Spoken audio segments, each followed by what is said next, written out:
Hey friends, and welcome back to Stronger Every Day. My name is Chrissy, and today we're going to talk about setting boundaries. I've touched on this vaguely in a separate video, but something that's kind of come true in my life in the past 17 months is that I've had to set boundaries, and it's not always comfortable.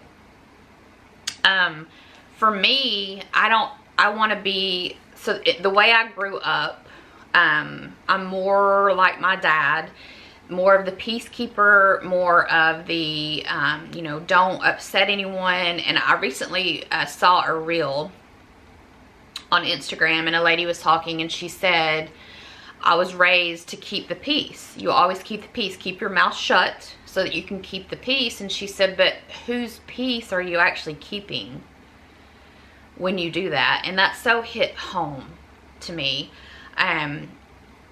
A while back we had set some boundaries and they worked really, really well, and we are setting more now. And it's in particularly, it's hard when it's people that you see more often, right? So whether it's friends or family or people at even like a church or your kids' practice or your school, or wherever that you're around those people a lot, it's harder when you're setting boundaries with those people, but it's definitely necessary. We recently left a gathering and both Nick and I were exhausted for what should have been a very happy, fun-loving, easygoing, relaxing evening. Just turned into, we were exhausted, we were irritated, we were irritable. I cried for probably 3 hours just at the judging myself, because what was happening and what was said, that I had allowed it to bother me, and repeatedly telling Nick, I'm just not strong enough, I'm just not good enough, I'm not a strong enough Christian, things like that shouldn't bother me. Friends, with some of the particular conversations, God would have come in and thrown the table over.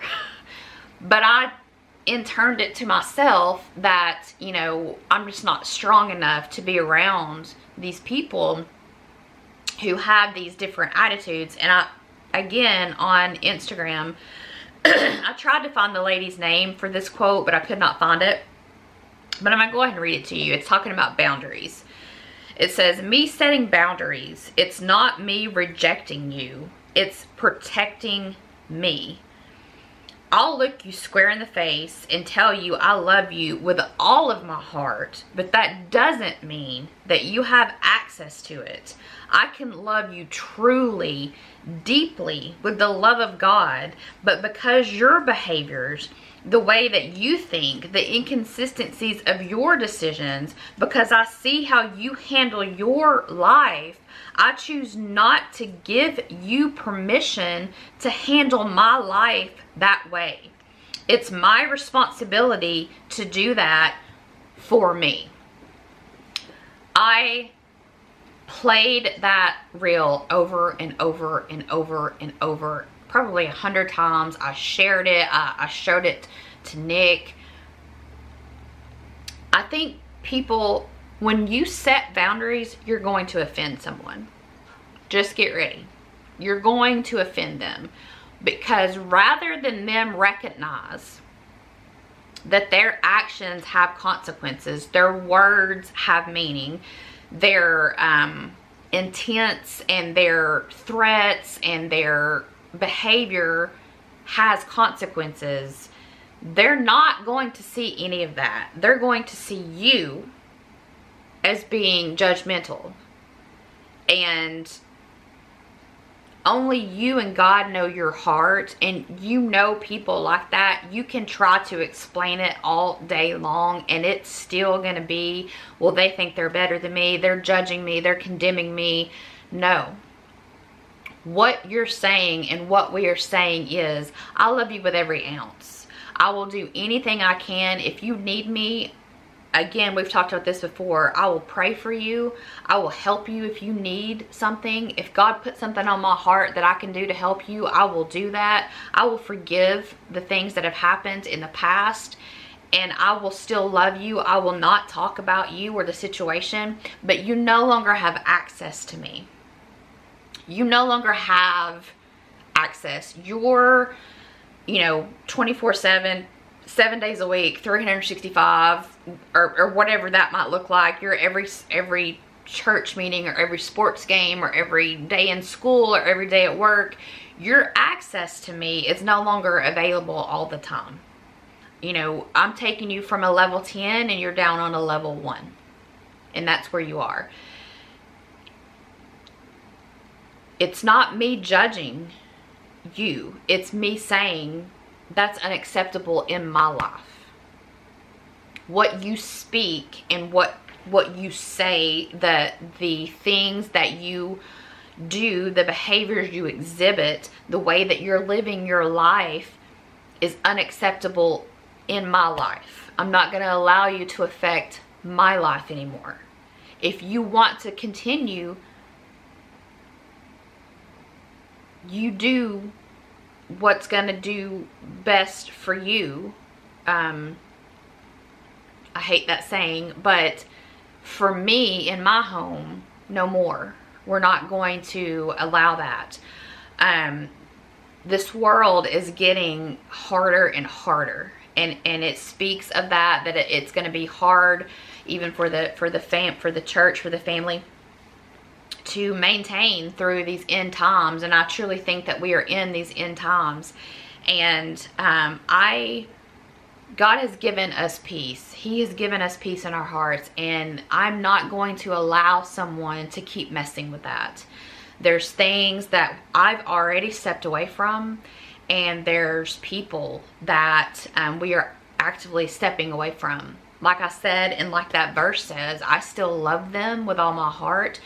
Again, it's difficult because these aren't strangers, right? If it's a stranger, there's no need for a boundary. I mean, you're never going to see them again, These are people that typically mean something, even if it's on a elementary level. They mean something in your life that you're having to set up boundaries from. And I'm not judging their behavior. However, I don't want that affecting my home and my life. Yes, Jesus, he ate with sinners. He was around sinners, but he also had his core 12 that he surrounded himself with, right? And then went into the woods to be with just God all the time. And that should be our example. I think you understand that setting boundaries is going to be hard, and it's going to be difficult to stick to them, because people like me, who tend to be very servant oriented and very keep the peace, we see that they're upset and we don't like being in that situation, and so let's just keep dealing with it. If you think back, if you saw someone degrading your kid for just no reason, your kid's standing there and someone comes up and tells them they're ugly, they're fat, they're pathetic, they're stupid, they're wimpy, they're a brat, they're worthless, nobody likes them, they should have never been born, are you going to allow that conversation to continue? No. You're going to go at them, right? You're going to have a conversation with them after you get your kid out of the way. You're going to have a little come to Jesus meeting with them about ever speaking to your kid again. You're not going to allow that to keep happening, but we allow it to happen to us. I am everyone else's biggest cheerleader. My dad, my mom and dad, Nick's mom and dad, Nick, my brother, his sister, other people and friends in our group, if I hear a bad thing said about them, I'm not just going to stand there and listen to it, right? I am your biggest cheerleader. If you're having good days, I'm going to cheer for you. If you're having bad days, I'm going to hurt with you. I'm going to pray with you. I'm going to root for you when things are good, and I'm going to be there for you when things are bad. But when it comes to putting myself through things, I just keep taking it and taking it and taking it. And that's a product of the environment I grew up in. I had no choice until I was 18, but to take the abuse, the mental and verbal abuse. I had no choice. The manipulation, I had no choice. I was a kid. I had no choice but to do that. Yes, I could have left. However, I was told that the law would be called, you know, so there was no, I couldn't get out of that situation. And so like my dad, we would just retreat, on multiple occasions. Me, my dad, and my brother would retreat downstairs and just pray those doors didn't open, because things were flying, things were breaking. And friends, my mom was not a monster. She was not a horrible person. She also suffered with depression and anxiety. This was years and years ago. There wasn't as much known about it. It was definitely a stigma, more so back then than today. There still is a stigma today, but even more so back then. She didn't know that she had that problem, and she loved us with everything she had to give. It just wasn't, there wasn't much to give there. And when she was angry, not only did all of us know it, but the neighbors knew it. Probably the next county over knew it. I was actually joking yesterday, our Sugar, she's like a Rottweiler mix. We got her January 1st of 2013, and she was 3 or 4 then. So she's probably 13, 14 now, getting ready to be 14, 15. That's really old for a Rottie. She's pretty much deaf, and I was outside yesterday calling her. And a lot of times I have to kind of do vibrations to get her to hear. And I joked and said, I got Sugars running from 6 different counties because I'm calling the name, but the one I'm trying to get to come in can't hear me, but she can't help it. But anyway, it's about setting healthy boundaries. It's not me saying I'm better than you, or that, you know, there's something that I'm judging you for. There are times where we need to go with a godly heart, when God has released us to go to a fellow Christian and talk with them about the things that they're doing. When we can do that without a judgmental heart, but a loving, godly heart, we can do that. I think God's released me once in my entire lifetime to do that, and twice in my entire life to do that. But just like the Bible says, you go to them and talk to them, then you go with 2 or 3, and then you go before the church, and then so-and-so and so-and-so. If that person doesn't recognize that there's an issue, there's really nothing you can do. You can't change folks, right? Only God can change people. What you can do is say, that's not acceptable in my life anymore. Keeping a pure, humble heart and saying, I love you, but I'm going to love you from afar. We've talked about that before. That it's where you don't talk about that person anymore. You pray for that person, where you help them. If there's still something you can do that's healthy, a healthy boundary that you can help, you help. If God puts it on your heart to do something for that person, you do something. You know, when my mom was dying, I wanted to be there because that's my mother. You know, I didn't live in the same city as she did at that time, but, you know, I still would travel back and forth to be with her. I can't say that every time I was with her that I wanted to be there, because we had a strained relationship. There was never an apology. There was never a let's sit down and talk. You know probably somebody in your life who it wouldn't matter if you sat down and talked, because nothing would get accomplished. It would be a list of all the things that you've done and how you've done everything wrong, and then you would end up apologizing and feeling worse about the situation. So there was never that, and I had to come to peace with that. There was never an I'm sorry. There was never a I wish our relationship hadn't been this way. It was always, well, it wouldn't have been this way had you not, you know. By far, I wasn't perfect, but I certainly wasn't the only problem in that relationship. And so I never got that I'm sorry. Sometimes you never get the apology. Sometimes you never get that I'm sorry, I apologize, I wish things were different, let's try to make them better. And you have to figure out a way to move on past that, right? You have to figure out a way to be okay with not hearing those words, I'm sorry or I apologize. And certainly God's not going to tell you to be in a dangerous situation. That's not what I'm talking about in this situation. My mom was not a danger to me or herself or our family. She never, I mean, she threw stuff, but it was mainly at walls, right? But he also didn't allow me to just cut the relationship off with her. I limited that relationship. Obviously it helped that I moved away. You know, hour and a half away. That did help because there was some distance there as far as just dropping by the house every day. But there's still, you know, the phone and other ways to communicate. But once I got into my head that I don't need an apology, right? I don't need to hear those words. I'm not going to hear those words. And so how am I, Chrissy, going to react to that situation? The boundaries were set, and then it kind of moved forward. And I miss my mom. She passed away November 23rd, right?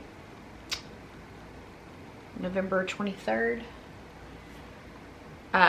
It was whatever day Thanksgiving was on this year. She passed away that day, but it wasn't on Thanksgiving the year she passed away. But I miss her every day. I miss her. I don't miss the verbal abuse and the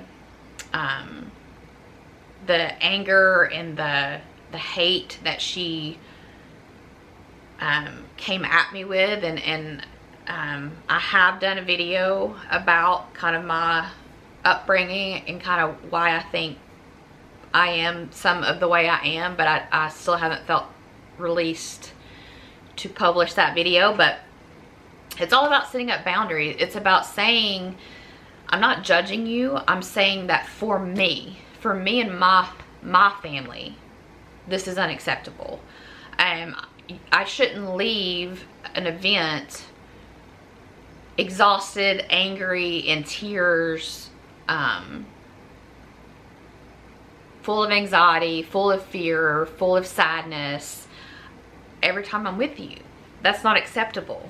And a lot of times people that are that way are never going to see what they're portraying out. There's something deeper on the back end going on, but they're never going to examine that, right? You can pray that they do, and God can certainly open their eyes to that. But you trying to sit them down, that's never worked for me. Even the 2 times that God released me to go speak to someone about situations that were going on, I'll be real honest, those situations didn't.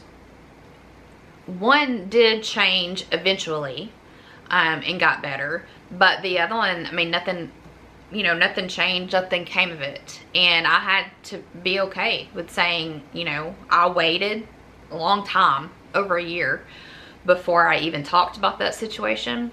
And then I felt God release me to do it, and I went and spoke to that person about that situation, and then that's it. That's all I can do. I've talked to that person, I've prayed about it, and it's between them and God at this point.